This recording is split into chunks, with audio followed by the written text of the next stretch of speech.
Hello, everyone. I'm Dr. Ioanna Nixon.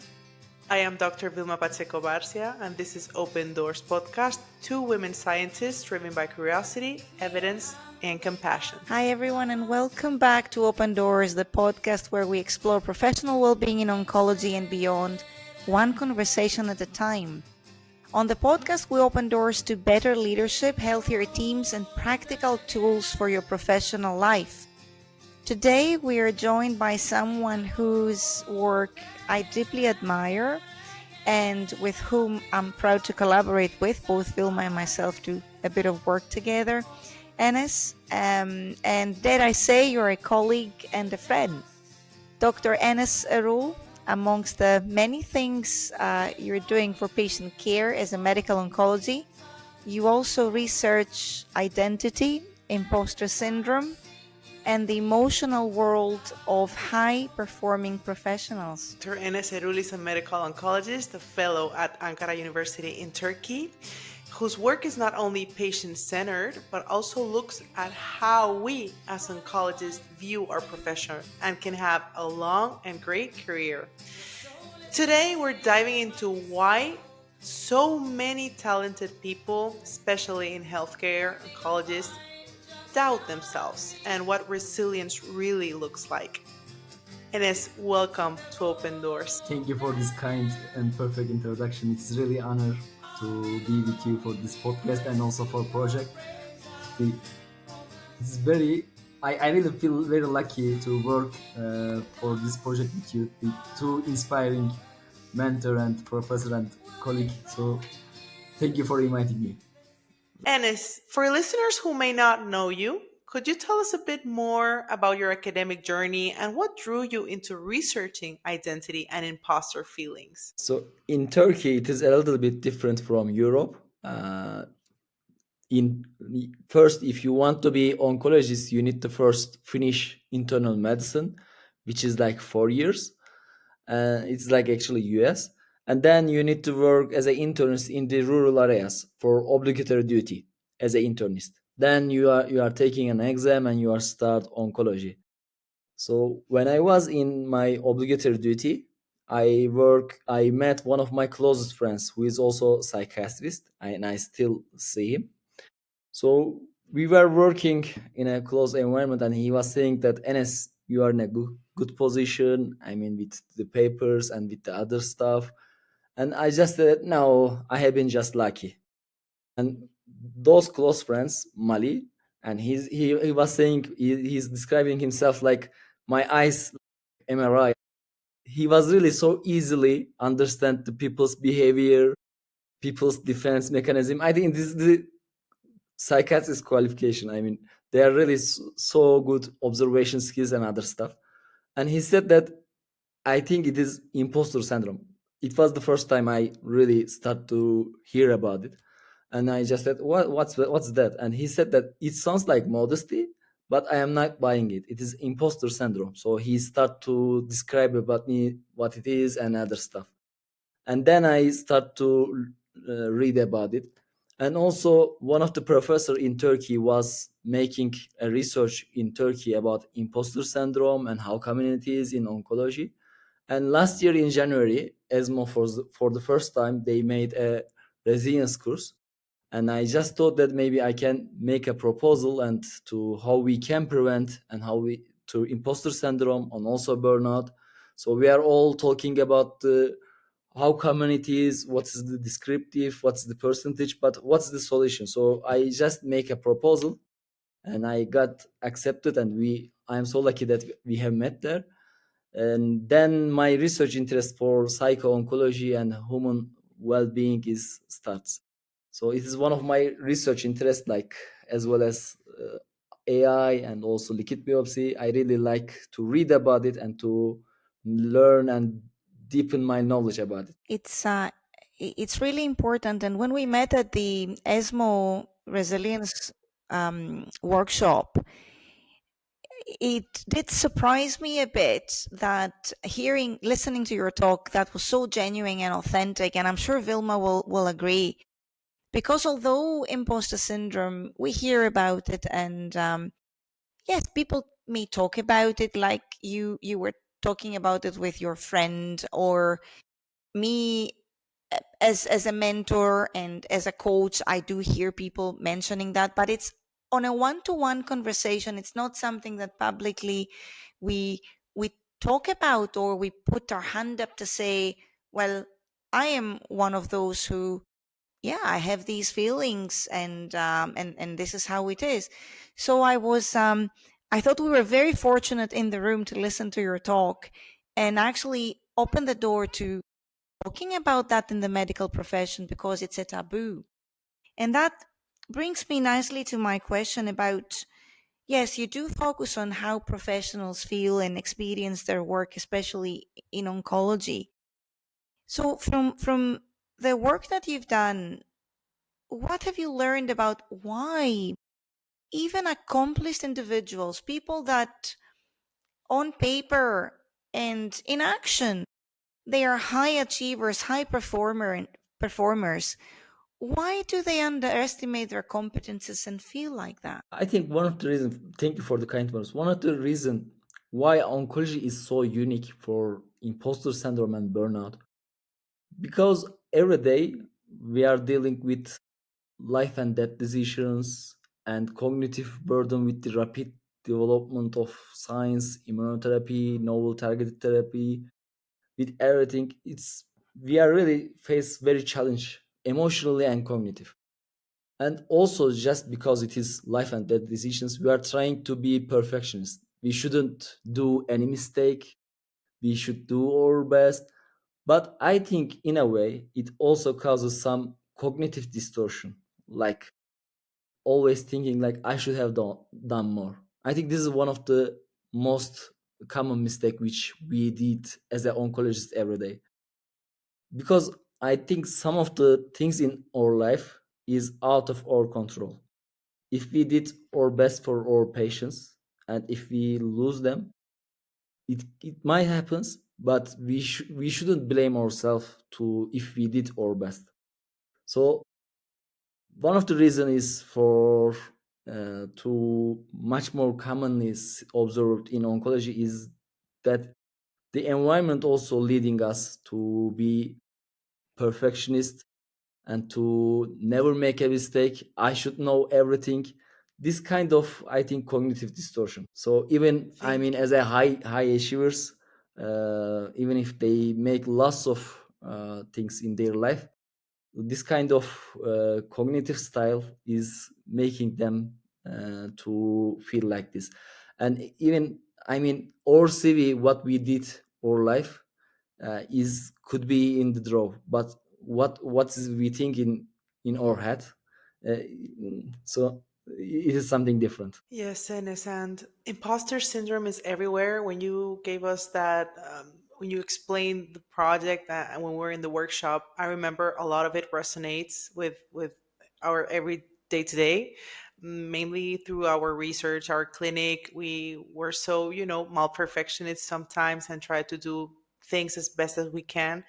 So, as it is everywhere in medicine, academia, leadership, based on your research, what are the biggest misconceptions we hold about imposter syndrome? I think one of the biggest misconception is we think that it is only about individual, like about our resilience skills if we get educated. But the thing is, it's not only about individual. Of course it is important to get some skills because it is something which we can learn and which we can improve about ourselves, but it is also about structural level. I mean, there is also some factors which causes burnout. Even if our most resilient oncologist, if they see lots of patients, if they cannot spare time which the patients deserve, if they don't have a system level solutions, like if they don't have protecting time for research, those kind of structural factors is also could cause burnout and also imposter syndrome. So one of the biggest misconception is we are thinking that it is only about individual level, but there are lots of also factors which about system, about health system.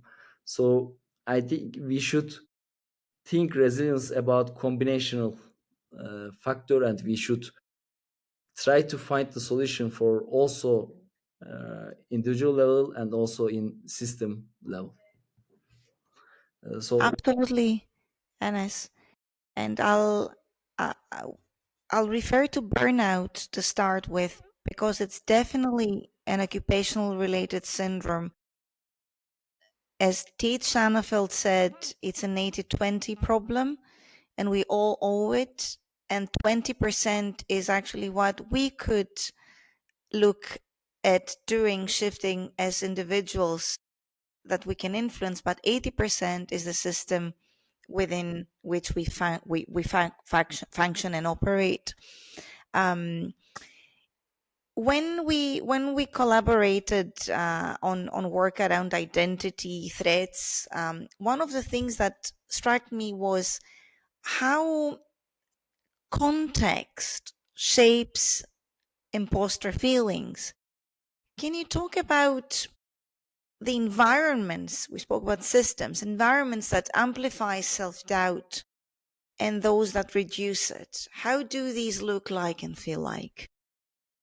so in our study, I think one of the most strange of our study, we collaborate one of the my friend who is working in Toronto University. He's a statistician. So we create a model.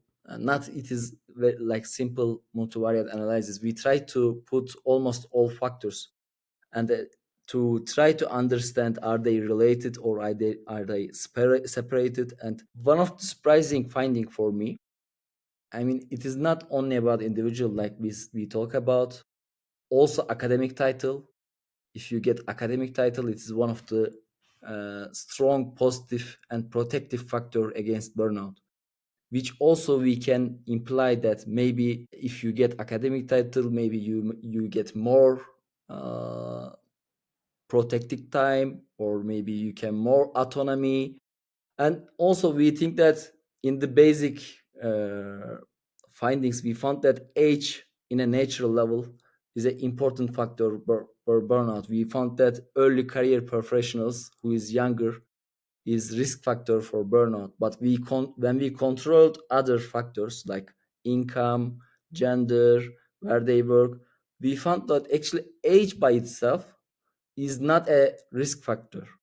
Actually, it is age by itself is not a magic shield against burnout. Actually, it is the stuff when you get older, like maybe resilience skills or maybe academic title and income. And also, we found that even the weekly working hours is also very important for burnout. If we specifically found that if you work like 45 plus a week or over than 60 uh, hours in a week, it was a risk factor, which also shows that questions about the system itself. And also, we found that participants who is working in private hospital, when you compare with the university and community hospital, they were less likely to get burnout, which is also showing that maybe they have more protected time. Maybe the income level is also good for them. So it is not individual. I mean, it's also about the system, about the income. And also we found that parenthood, which is also surprising, was a protective factor for burnout. Before I start the survey, I was thinking that, I mean, to having a child is also like, it's very difficult to manage and balance to about family and to take care of them. But we found that it is a protective factor, but we implied that maybe it is also about shifting priority. Maybe so we found that parenthood is also protective factor, which is also thought that maybe it is about shifting priority. Maybe they are not so focused on only about the paper and other stuff. Maybe they also start to learn that life is not only about the patients we see or about the like the paper we published. Maybe they are more managed to what's the life's value and other stuff. So I don't know. I mean, it's just a subjective comment for that. But obviously we found that it is not only about an individual, it is about system and about lots of factor. It's about the context actually. Yes, and actually, you've just like explained all of these factors that are our experiences, our life. We have kids, if we have a family, if we our marital status, the hospital we work in. So it's quite clear that experiences do shape us, our own story. And also, we work as a global community. You're in Turkey, Joanna's in the UK, I work in Spain. And we see that imposter syndrome might be like a worldwide problem, let's say, as burnout. So, in burnout, you were actually explaining earlier, both of you, how it impacts or seems to be more severe in young residents. For example, here in Spain, we found that second year of residency was the worst, the highest levels of burnout. So, I want to ask you, what role do you think early career experiences play? And do we kind of inherit imposter syndrome from the cultures we train in? I think the specific reason why early career professionals has burnout could be because of they have more uncertainty about their future, and they don't have, I think, the necessary space for their life, because they had to night shift, they need to do some research, they need to take care lots of patients. They don't have like the rights like the professor to choose the number of the patients they will take care and other stuff. So I think those kind of things, I think, making them to experience imposter and burnout more, because they have less autonomy, less space for their life.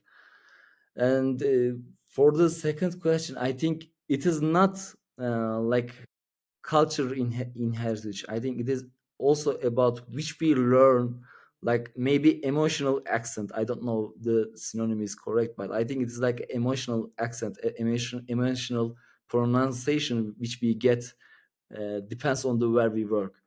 So generally in oncology we really work in a very competitive and very ambitious environment. And I don't know in Turkey, I think it's a global issue. We are more prone to criticize but less prone to admire or promote positivity. uh, I'm not saying that we should always say positive things even if we don't think so, like I lying. But I think if your mentee make a good presentation, it doesn't take so much from ourselves to say that I see you dedicated efforts for your presentation and it's very well. So those kind of actually small things make a big difference. And this is one of the I mean, as a conclusion, imposter is not something which we inherited, but it's something which we learn from where we work. If our work is like doesn't accept any mistake, it leads us to be perfectionist, to be doubt ourselves, also leads imposter syndrome. It's like a habits which we learn or in our journey. But like every skills, it could be also with education, with courses, we could also change what we learned from there. So I think it's like an emotional accent, emotional pronunciation. I'll stay on what you mentioned around behaviors, NS, and I'll I look at it through positive lenses because that means that this is a point of entry that we can influence. And to whoever is listening, and I know we all know that, but it's a matter of how much we practice that, is how we give feedback.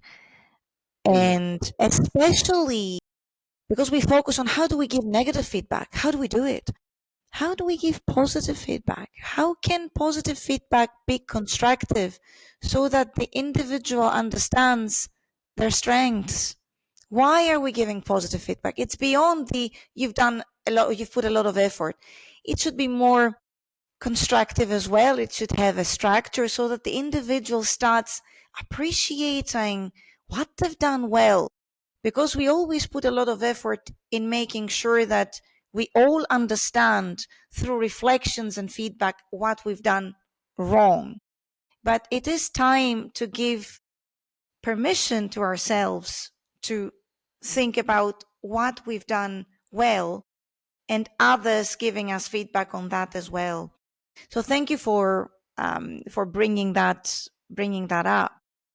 You mentioned your personal story as well with your friend who is a psychiatrist, and he, I don't know what the level of conversation was, but he said, "Well, Enes, I think you've got imposter syndrome." Yeah. And frequently in coaching, I've got people who are really, really high achievers, really competent, and they feel all these emotions of not being good enough. What what have you discovered through your own story that you could share with us and whoever is listening that might be having exactly these feelings? I think awareness is really very important because when I got the first mail which I accepted for the ESMO for presentation in ESMO residence course, I think I put on my slide, if you remember. I just as a reply, are you sure that you choose me for presentation for proposal imposter syndrome? Because I do not have any data for that. So then I start to think that I think even for that mail which is saying that I don't have any data, are you sure that you selected me for that proposal? Showing that I really experienced that one. But the more I start to read and the more I start to talk with the people, I start to realize that I am not alone. I mean, many of, as you said, high achiever professors really experience this one.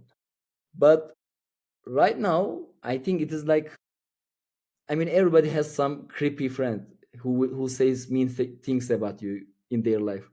I think imposter syndrome is something like that. I mean, it is like the voice in your head who is says in the friend's voice who is says means thing about you. But right now I start to realize that okay, again this voice, but right now I know that it is not about it. And I mean I start to right now what's the problem, and right now I am just because I am more aware of it, I start to handle this imposter feelings.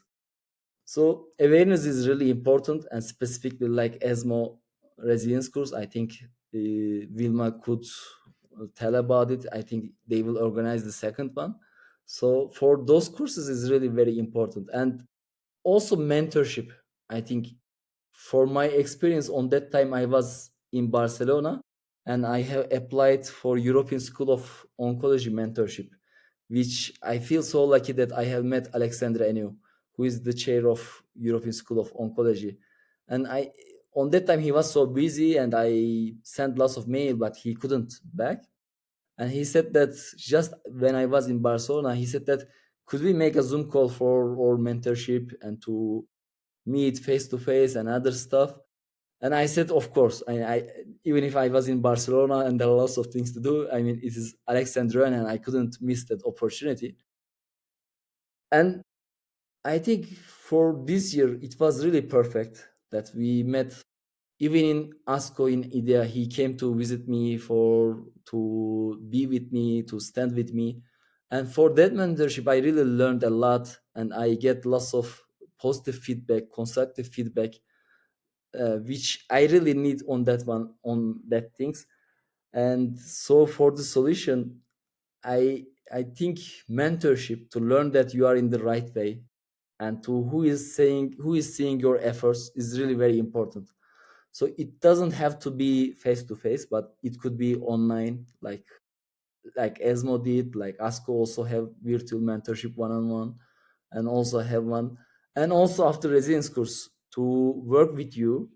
I mean, to get lots of perfect feedback with Vilma and with you is really helped me a lot. So for my journey, I really from that purchase I learned a lot. Thank you so much, Enes, for your kind words to us. For us, it was a pleasure. I'm really happy to help you however I can. So thank you for that. You've shared in previous conversations that your research is partly inspired by your own experiences, as you've explained wonderfully when you received that that appreciation over your work to present it at the workshop. Are there any other moments you would like to share with us that you felt like an imposter yourself? Uh, I think imposter is like a vicious cycle. I mean, it is something you struggle to internalize the achievement, and whenever you succeed, there is a brief moment of enjoy the success and victory, but again you couldn't internalize the success, and again you choose another aim or another purpose to prove yourself. So it's really very vicious cycle for me. Even for our project right now, I mean, I couldn't say the name, but it is under review. But I start to feel that even if it published there, probably I will select another one to to prove myself again, to make something else. So the first thing I experienced was the conservation with my psychiatrist friends, and the second one when I get the email from the ESMO and I start to convince myself that did I select it rightly, or did they understand me correctly. And also still, even if I publish something, there is a brief moment of triumph, but then I again couldn't internalize and I choose another subject to work more and to prove myself. So I still experience that one. And what helped you through that? Who in the way of, networking, or a mindset shift or something you discovered, what helped you through that time, or what helps you now actually? Because I know that these feelings, it's not a switching them off and switching them on. It's a constant way of practicing differently. I, One of the biggest misconceptions about resilience, we are thinking that it's like a luxury. It is only about us, like, but which I learned from the resilience course, which I learned from the papers which I start to read. The burnout, resilience, imposter syndrome affects oncologists, but also affects patients. Because if we are not well, if we are not have a peace, it is also lower or quality of service. It's also lower or dedication to the patients.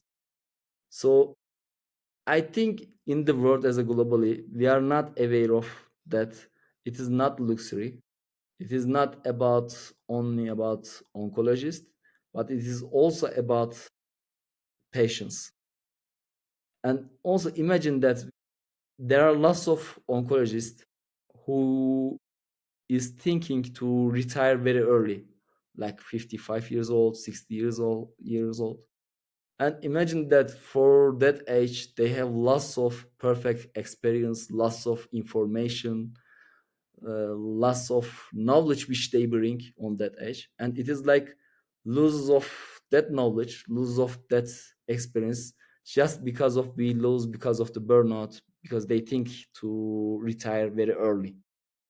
So we should again convince the oncologist to health policy that it is not only about us, it is about also our patients. Because if we are not well, if we don't feel peace in ourselves, I don't think we will do our best to our patients.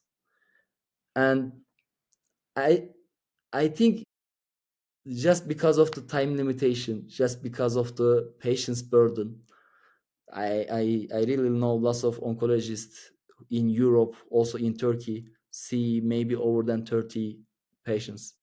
And as an oncologist, we want to give the value for the patients they deserve.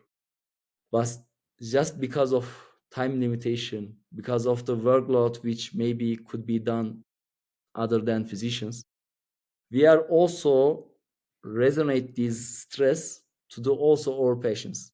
But I mean, in a way, if we couldn't manage that stress for residents or for other stuff, we also echoes for this stress to do sometimes to our patients. So um, I don't want to repeat myself, but we should again convince that it is not only about us. It is also about our patients to do a good quality of service. And also, so this really changed my mind shift a lot. I mean, right now I don't see residence is not a luxury. This is something I just need to be well to also serve my patients well. So this really changed my mind a lot. And also, we should uh, we should understand that we could do mistake, but if we do our best, okay, that's enough. Right now, I don't harshly self-critique myself. I start to learn. If I did my best, I start to learn that let it go. This is really very important, because otherwise, I mean, we are so uh, we are so good for our friends. Sometimes we are also so good for our patients, but sometimes we could be very self-critical and we could expect lots of things from ourselves, even if in an unrealistic way, which also causes burnout.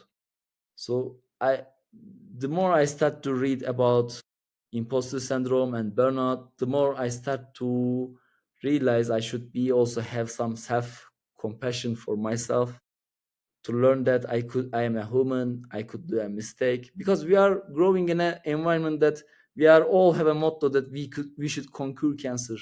We are oncologists, the good doctor, but the thing is, we are a human.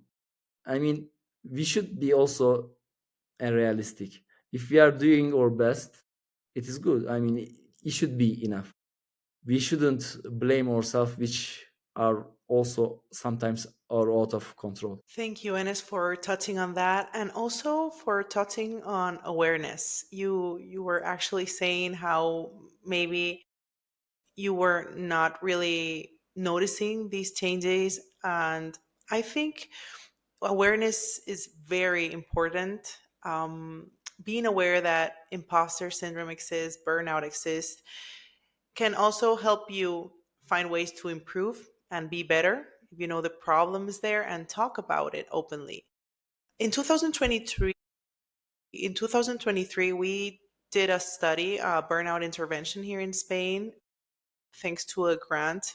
And on that study, I evaluated young oncologists that were doing. They did like an MBI burnout at the beginning and then at the end of the training course to try to prevent and improve burnout. And we did see that some of the values of burnout scales were higher. And when we did like another series of questionnaires to the participants, young oncologists said that the first time they did the MBI burnout, they were not aware. They did not know that there was this burnout problem. And after they did the training workshops with a psychologist that explained to them what was correct, what was not correct, what they should do at the clinic, what they shouldn't, they started to realize and be aware of the problem.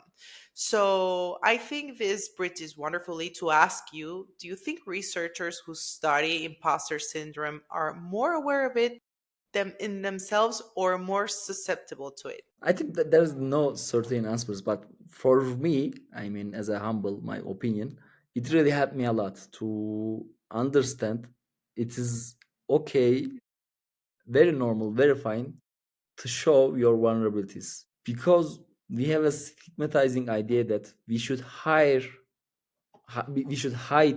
our weaknesses or susceptibilities, because it shows us like a weak.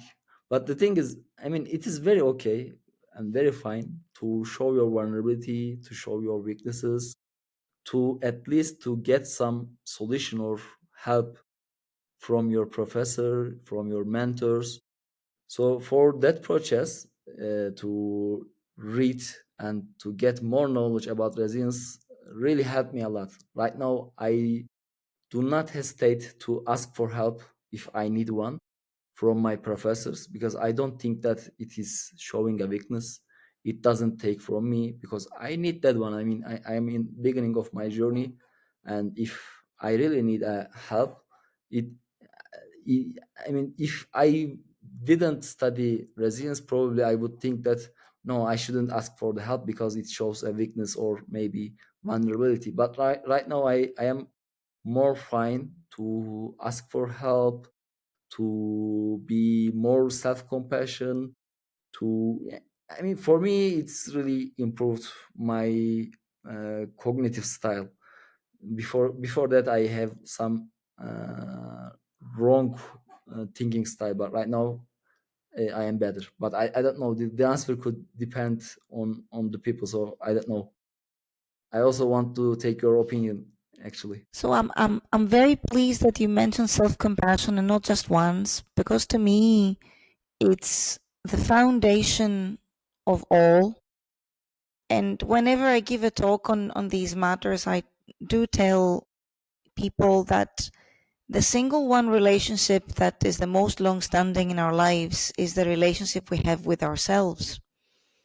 And this critique that comes when you spoke about that, Enes, the imposter syndrome that brings the self doubt and the not enough or whatever these words might come in your head. Through self compassion practices, you learn how um, to silence that, or you learn how to avoid speaking to yourself in a way that you would never speak to your patient, to your best friend.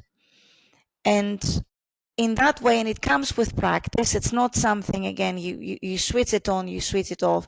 It needs to be, to come from a place of authenticity, in the sense that genuinely you want to try it. It's not easy, but self-compassion is the foundation of all.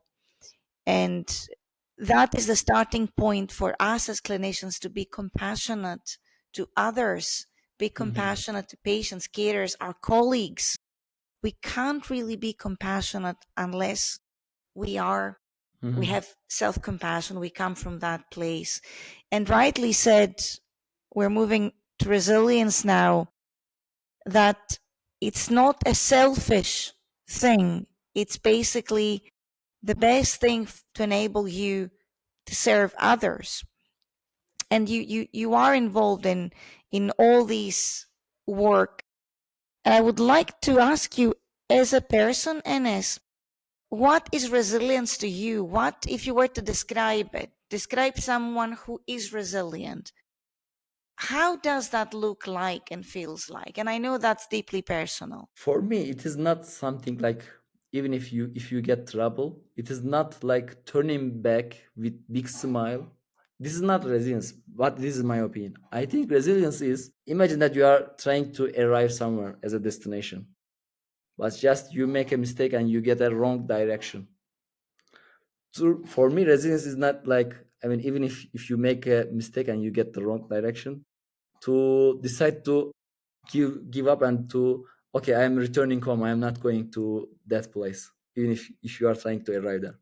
So for me, even if you have a mistake, if you some accident, or if you have trouble in your life, to be able to think that this is only one chapter of the book, and then I need to go on.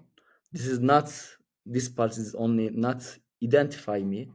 So to coping skills, to be able to turn back, so it is not like you can break through, you can be upset, it is very normal human feeling, you can be sorry, but to be able to handle and get over from that situation, and to be able to remember your aims, your life purpose and other stuff, and to continue to your life again, not to give up just because you make a mistake and to get a wrong direction, but to try to find the right way again, and to try to arrive again your destination. But this is very objective and opinion. So for me, resilience is to be able to go on and continue. Yes, and building resilience is not easy. I think it's a work in progress, I would say. And For me, for example, the growth mindset truly helped me. We've spoken about that here, right, Joanna, at the podcast about how important it is to have a growth mindset, which is just what you're explaining, Enes. You go to the wrong road and you're like, okay, do I panic? Do I need to get to a motel? Or do I just calm down and just get the other road and get some coffee and then just continue until my destination? So it's easier to see it that way with an analogy than just when you're facing that hard moment of your life or difficult moment that you have to take decisions. You were both previously talk about how imposter syndrome is like that part of yourself talking in your ear, whispering things are not good.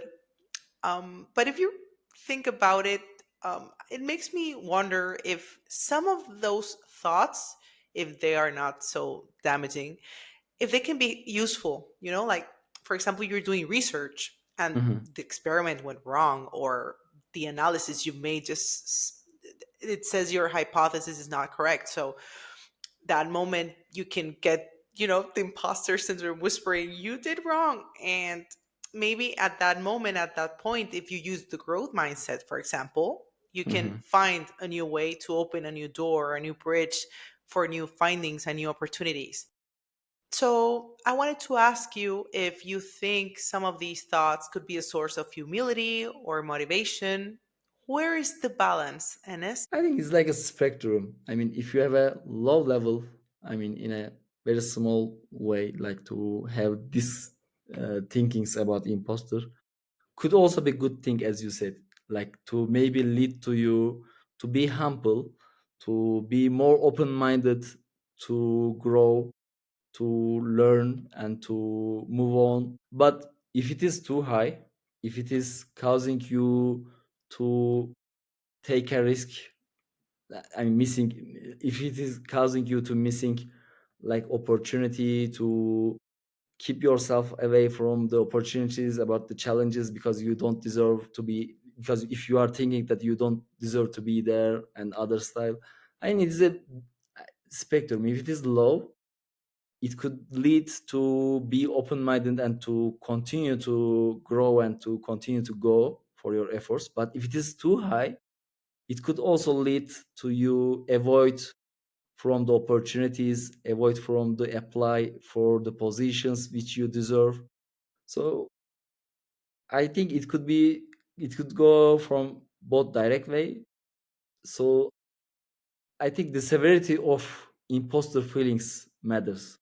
So if it is low, it could be beneficial. I don't know, but if it is too high, it could also lead over excessive working and avoiding the applying for opportunities, and also just because you try to compensate, you try to prove that you deserve this, that you maybe compensate and excessive overwork, and which also maybe cause burnout.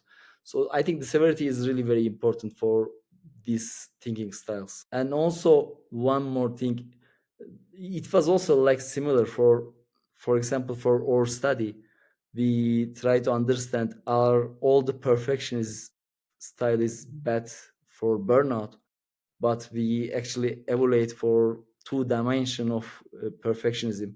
One was for standards, the other one for discrepancy. For standards, which means that your aims, your goals, like striving for excellence, we found that to having high standards, having high goals, high aims is actually protective factor for burnout. So striving for excellence, like I should have, I should do this one, I should do more research, to open minded to grow, is not a bad thing. It is really very good, like striving for excellence. But what we found that there is also discrepancy, which means that if you have a perceived gap between your aims, your purpose in your life, and how you see yourself, your actual performance. If there is a gap between your aims and how see yourself, how you perceive your actual performance, if there's a high gap, which means discrepancy, this is a risk factor.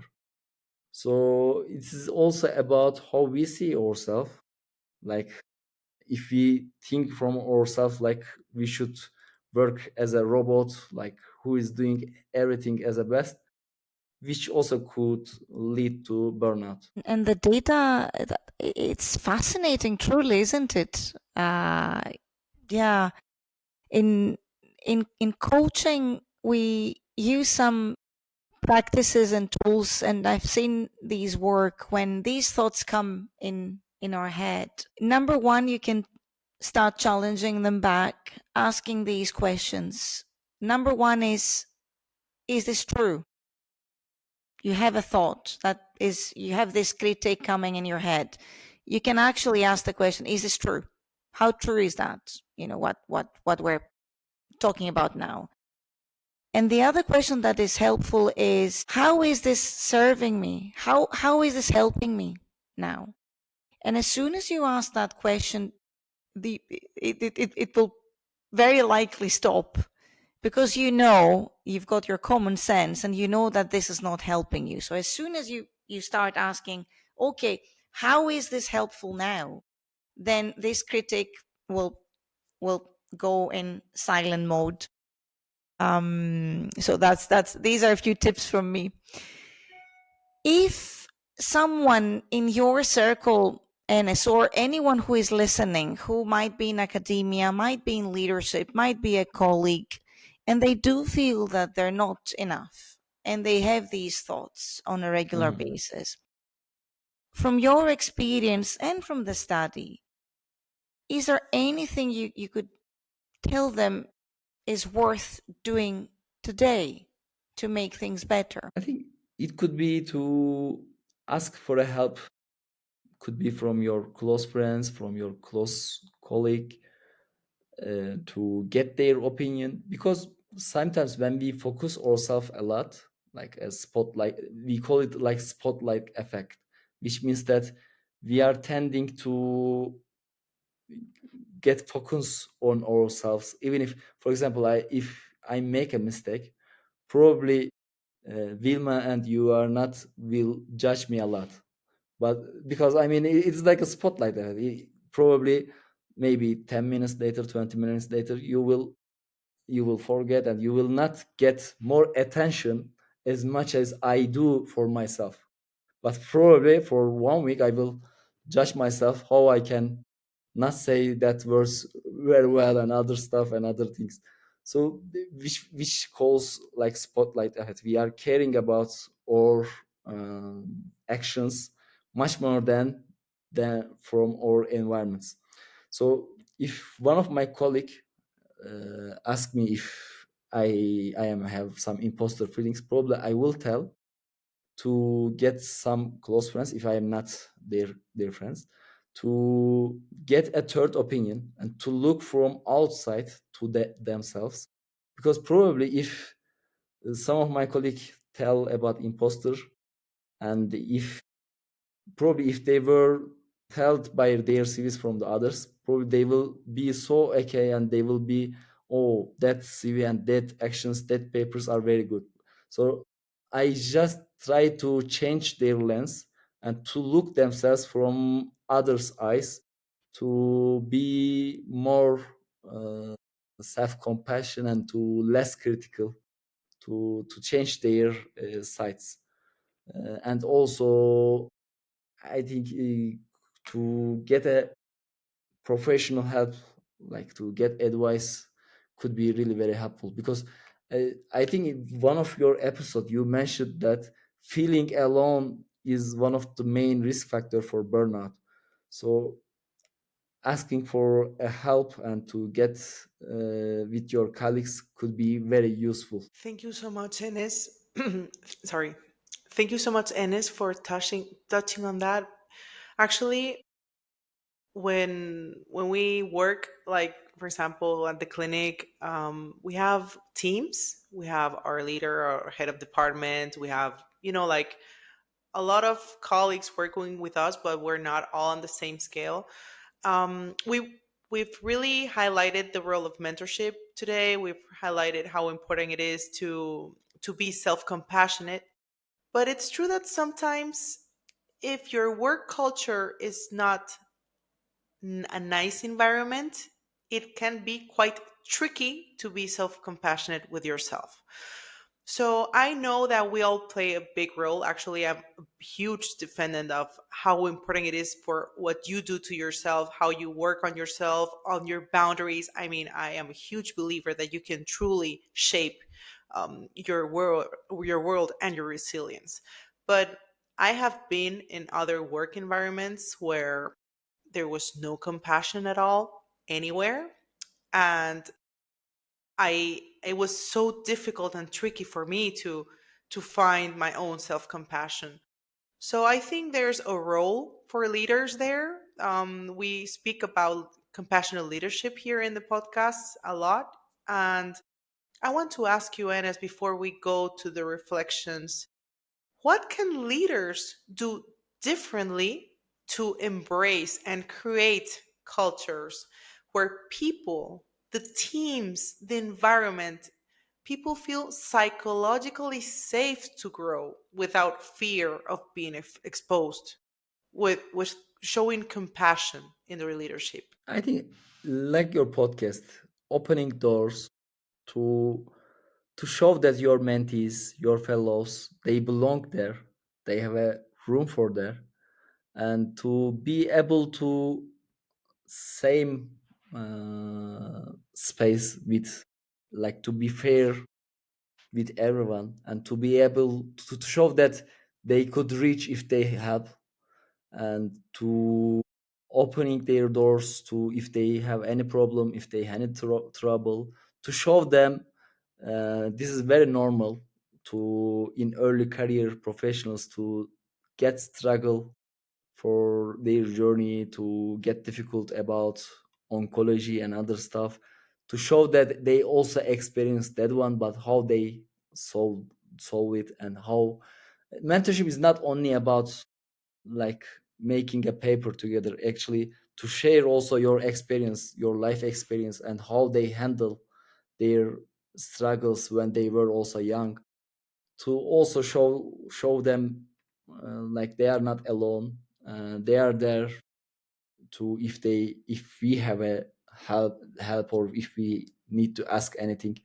So I think for really leaders to create a spaces for the fellows in a fair way, and to in a very open communication be very important. So for me, to create opportunities, to provide opportunities, and to be in a fair culture, to be able to help in every fellows, not one or two, but to be able to help every fellows if they need help. So thank you, Enes. Now we're going to go to our favorite part before we close. We always like to end with a quick reflection round. It's a rapid fire answers with big insights. Enes, what is a quote that keeps you going? I think I have told you before. Uh, the bird may die, but remember the flight, which means that, I mean, sometimes I really focus on the outcome a lot, so I forget myself to enjoy the journey. But actually, the journey by itself is much more important from the destination.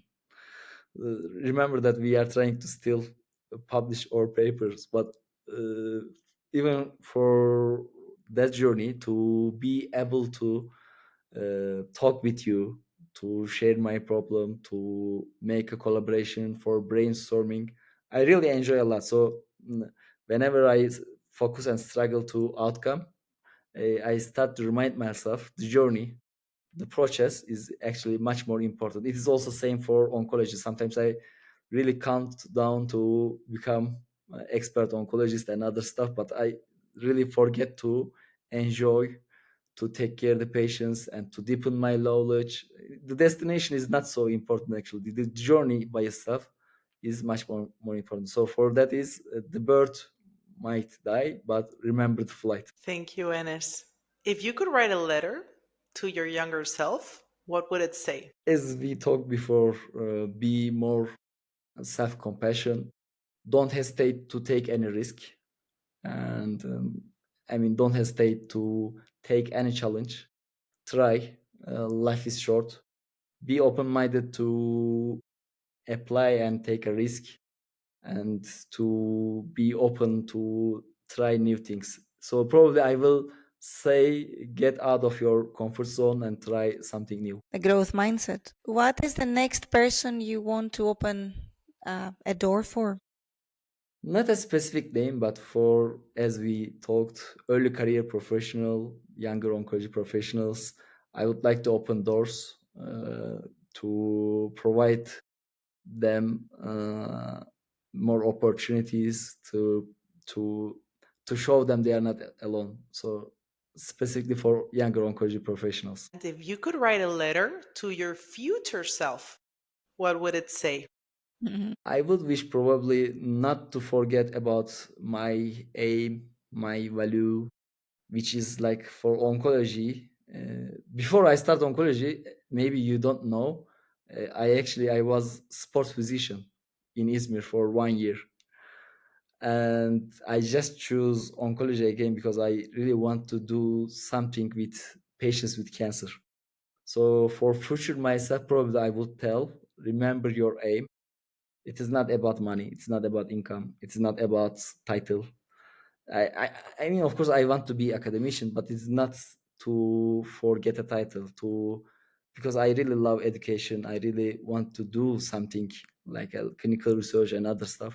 But I don't want to forget my aim, my purpose, which is for our patients. So I hope I will not lose this enthusiasm and motivation. And could you share something comfortably that people don't know about you and it may come as a surprise? I am learning Italian, but right now I am not so good at it.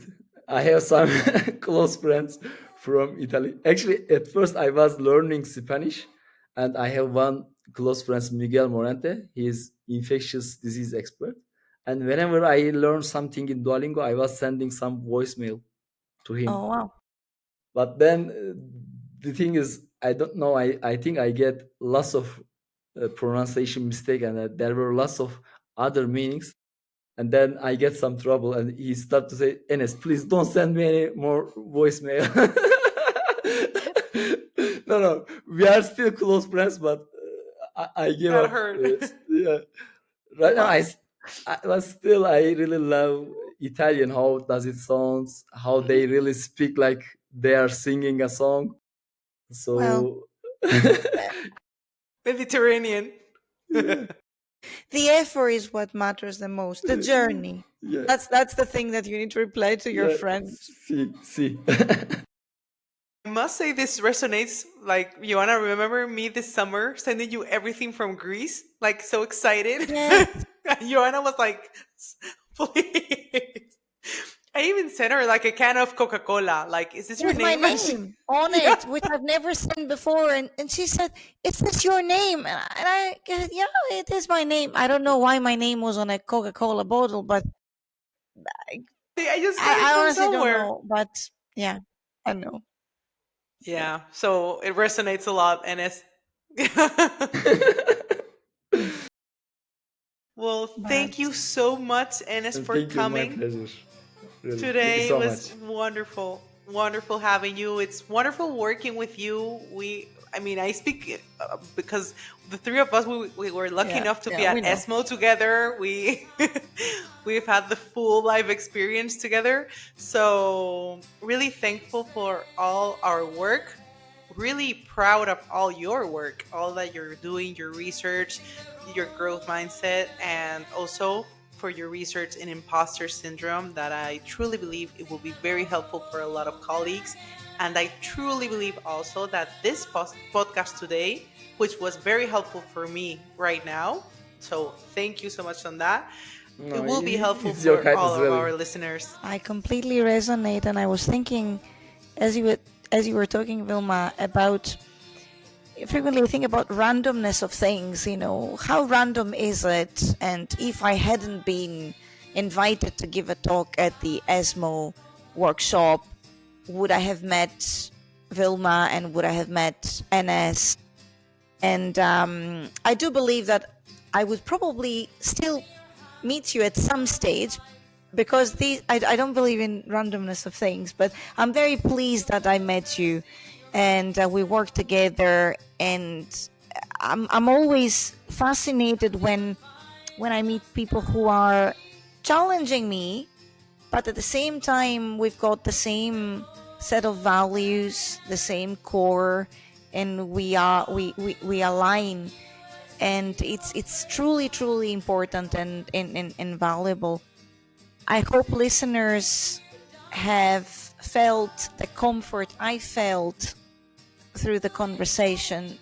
And I do think, although talking about things somebody can say doesn't lead to action, well, actually talking about things could lead to action at an individual level. So if it moved somebody, then I think our discussion served its purpose.